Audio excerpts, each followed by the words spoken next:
Hi everyone, welcome back to my YouTube channel. आज की video में हम डिस्कस करेंगे यूनाइटेड स्पिरिट्स लिमिटेड को। यहाँ पे हम कंपनी का बिजनेस समझेंगे, उसके बाद हम फाइनेंशियल्स को समझेंगे और उसके बाद हम टेक्निकल चार्ट पैटर्न को समझेंगे। सबसे पहले हमें ये चीज़ समझनी है कि हम इस स्टॉक को डिस्कस क्यों कर रहे हैं। एक तो इसको डिस्कस करने का सबसे मेन रीजन है वो अभी हाल फिलहाल में कंपनी का मार्च क्वार्टर 2026 का रिजल्ट आया है। तो वहां पे हम उस रिजल्ट को समझेंगे, वो रिजल्ट रहा कैसा है। सबसे पहले हम कंपनी का बिजनेस समझ लेते हैं। कंपनी का मेन बिजनेस है क्या। कंपनी लिकर बनाती है, लिकर यानी शराब बनाती है, सेल करती है और उसका डिस्ट्रीब्यूशन भी करती है। ये कंपनी का मेन बिजनेस है। और ये जो डाइजियो है,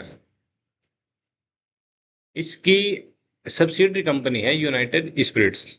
अब इसके पास हम ब्रांड्स की बात करें, जो प्रीमियम ब्रांड्स हैं इनके पोर्टफोलियो में वो काफी सारे हैं और 50 से ज्यादा ब्रांड इनके पास हैं। यहाँ पे जो इमेज भी देख सकते हैं हम यहाँ पे। फिर जैसे जॉनी वॉकर है, McDowell's, number one, Black and White, Signature, Royal Challenge, Smirnoff, Baileys, ये काफी सारे ब्रांड इनके पास हैं, है ना। यहाँ पे देखें तो हम जैसे Johnnie Walker, Black Dog, Black White, Black and White, VAT 69, Antiquity, Signature, Royal Challenge, McDowell's, number one, Captain Morgan, ये इनके जो पोर्टफोलियो है इसमें इनके प्रीमियम ब्रांड है। तो बिजनेस हमने समझ लिया कि कंपनी का मेन बिजनेस है वो लिकर यानी शराब का बिजनेस है। अब हम चलते हैं कंपनी के फाइनेंशियल्स में। कंपनी की मार्केट कैप कितनी है? 95,719। स्टॉक पी 52.5, आरओसी 27.5% एंड डेब्ट to equity only 0.05। Return on equity की बात करें 21.4%, प्रमोटर होल्डिंग 56.7%, डिविडेंड लगभग 1% के आसपास ये देते हैं और प्लेज परसेंट 1.18%। तो यहाँ पे सारे नंबर बहुत ही बेहतरीन है।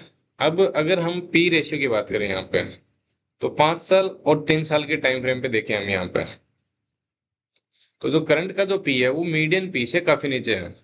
तो पी रेशियो के हिसाब से अभी सस्ता है अभी, है ना। कंपनी इज ऑलमोस्ट डेब्ट फ्री और company has delivered good profit growth of 34.5% CAGR over last 5 years and company has been maintaining a healthy dividend payout of 48.2%।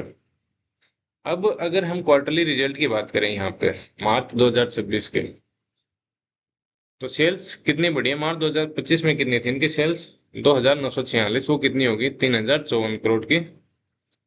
और ऑपरेटिंग प्रॉफिट देखें 509 करोड़ से बढ़ के 593 करोड़। और OPM percent, operating profit margin, वो भी लास्ट ईयर की कंपैरिजन में जो 17% था वो बढ़ के कितना हो गया? 19%।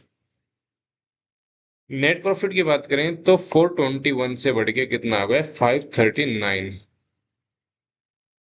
अगर हम लास्ट 12 क्वार्टर की बात करें तो यहाँ पे जो सेल्स हैं वो ऑलमोस्ट हाईएस्ट है। ऑलमोस्ट क्यों है? क्योंकि यहाँ पे दिसंबर 2024 में 3400 करोड़ की सेल्स थी और अभी कितनी है? 3,054 की। और दिसंबर 2025 में यहाँ पे 3,651 करोड़ की, है ना। अगर नेट प्रॉफिट की बात करें तो ये हाईएस्ट एवर है। और ईपीएस भी देखें हम लास्ट 12 क्वार्टर का, तो ये भी हाईएस्ट एवर है। अब अगर हम प्रॉफिट लॉस स्टेटमेंट में जाके देखें यहाँ पे, तो सेल है वो जो मार्च 2015 में सेल्स कितनी थी? 9,254 करोड़ की, वो बढ़ के कितनी होगी? 12,467 करोड़। और ऑपरेटिंग प्रॉफिट देखें तो ये हाईएस्ट एवर है यहाँ पे।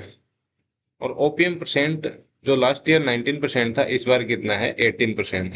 तो ये भी अच्छा खासा मैनेजेबल है। प्रॉफिट बिफोर टैक्स देखें तो 2,348 करोड़ हाईएस्ट एवर है। और नेट प्रॉफिट की बात करें हम यहाँ पे, तो ये भी हाईएस्ट एवर है। और इसी चीज का रिजल्ट है यहाँ पे कि ईपीएस है जो अर्निंग पर शेयर 25.27, ये भी हाईएस्ट एवर है। रिटर्न ऑन इक्विटी की बात करें हम 3 years और 5 years की बात करें तो 20-21% है ये। अब हम चलते हैं बैलेंस शीट में। अगर हम सेल्स ग्रोथ की बात करें यहाँ पर, तो ये हम यहाँ पे ये डाटा देख सकते हैं कि 10 साल का सेल्स ग्रोथ कितने है? कंपाउंडेड 4%। और 5 साल में कितनी है? 9%। और 3 साल में यहाँ पे 6%। अब बैलेंस शीट में देखें तो रिजर्व 514 करोड़ से बढ़ के कितना हो गया, 8,808 करोड़, हाईएस्ट एवर है। फिर पॉजिटिव चीज और है क्या, मार्च 2015 में कंपनी के पास रिजर्व कितना था, 514 करोड़ का, और कंपनी के ऊपर बोरोइंग्स कितने थी, लगभग 5,000 करोड़ की। जितना कंपनी का रिजर्व था उससे 10 गुना कंपनी के ऊपर बोरोइंग्स थी। उसको कम करते करते ये मार्च 2023 में इनका रिजर्व तो हो गया था 5,854 करोड़ का, और इनकी बोरोइंग्स हो गई थी 183 करोड़ की। अब मार्च 2025 में यहाँ पे इनकी बोरोइंग्स जरूर बढ़ी थी, 480 करोड़ हो गई थी, उसको भी इन्होंने हाल फिलहाल में मार्च 2026 में उसको कम किया इन्होंने, तो ये भी एक पॉजिटिव साइन है यहाँ पे ना। और फिर ये देख सकते हैं कि कंपनी का फिक्स्ड एसेट भी लगातार बढ़ रहा है, और CWIP यहाँ पे 77 है। फिक्स्ड एसेट में जाके देखें हम यहाँ पे, तो प्लांटेड मशीनरी और बिल्डिंग वगैरह यहाँ पे कंपनी परचेज कर रही है, मतलब कंपनी जो भी बोरोइंग्स है इनका काम में इनका यूज कर रही है कहाँ पे, अपने बिजनेस को एक्सपेंड करने के लिए। अदर एसेट में जाके देखें हम कि कंपनी के पास कैश कितना है, तो कंपनी के पास कैश है लगभग 2,000 करोड़, 1977, लगभग 2,000 करोड़ के आसपास कंपनी के पास कैश है। तो अगर हम यहाँ पे डेट फ्री कंपनी बोले हैं तो भी यहाँ पे किसी भी तरह की कोई भी अतिशयोक्ति नहीं होगी, क्योंकि मान लो कंपनी के पास 2,000 करोड़ है और उसके तुलना में यहाँ पे 413 करोड़ का कंपनी के ऊपर बोरोइंग है, तो ये नाम मात्र के हैं। मार्च 2015 में इनका cash from operating activity minus में था, लेकिन उसके बाद इन्होंने अच्छा खासा इंप्रूवमेंट किया यहाँ पे।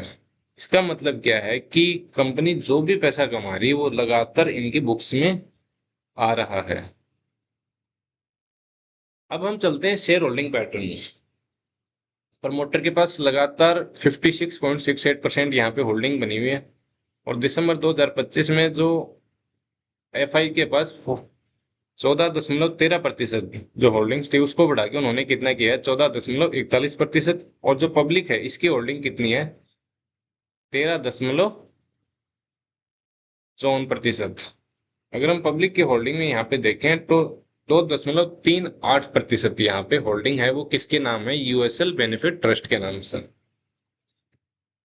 तो ये लगभग 11.20% के आसपास होल्डिंग है वो पब्लिक के पास है। तो 89% हम यहाँ पे राउंड फिगर में मान सकते हैं कि 89% होल्डिंग है जो शेयर्स हैं वो किसके पास है, FIs, DIs, HNIs और प्रमोटर्स के पास है। तो यहाँ पे काफी सारे पॉजिटिव पॉइंट हैं।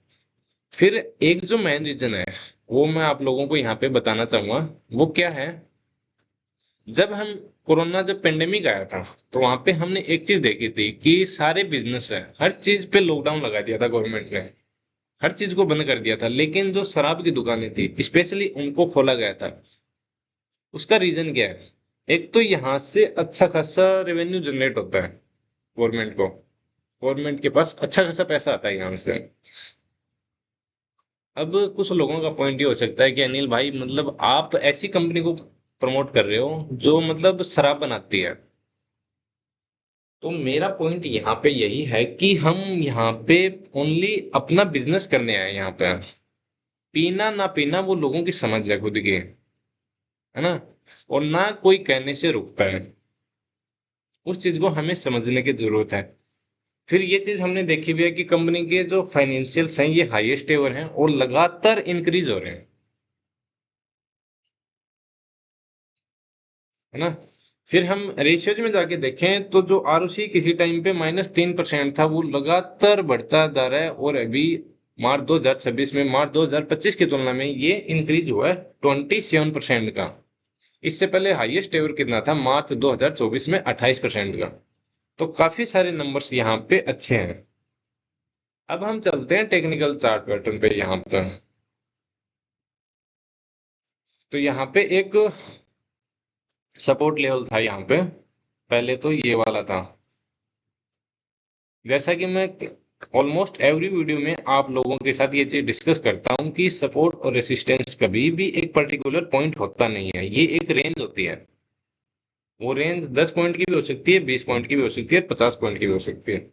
अब हमने ये देख लिया कि फाइनेंशियल्स यहाँ पे हाईएस्ट एवर है, और मार्केट ने, अगर हम ओवरऑल मार्केट की बात करें, इंडियन मार्केट की बात करें, तो पिछले 1-1.5 साल से लगभग 18-19 महीने से मार्केट ने कुछ अच्छा खासा रिटर्न दिया नहीं है। और यहाँ पे कंपनियों के रिजल्ट अब अच्छे आने शुरू भी हो गए हैं। तो यहाँ पे जब मार्केट में तेजी आती है तो वो ओवरऑल सभी सेक्टर में आती है। अगर यहाँ पे हम आज की क्लोजिंग प्राइस के बेस पे बात करें, है ना, और हम ये टारगेट ले लेते हैं यहाँ पे ये वाला,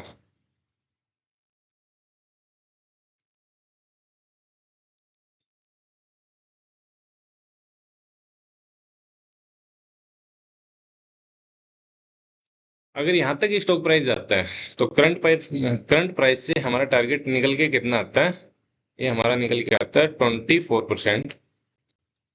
और अगर हम ऑल टाइम हाई की बात करें तो ये थोड़ा 3% ऊपर और आ जाएगा, 28%।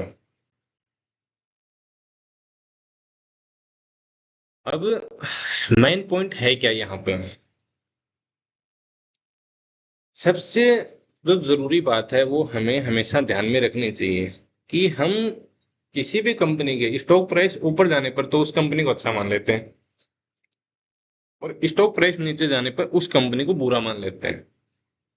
जबकि इस चीज का बिजनेस से कोई भी रिलेशन नहीं है, क्योंकि स्टॉक प्राइस का ऊपर जाना नीचे जाना ये शॉर्ट टर्म में सेंटिमेंट्स की वजह से हो सकता है।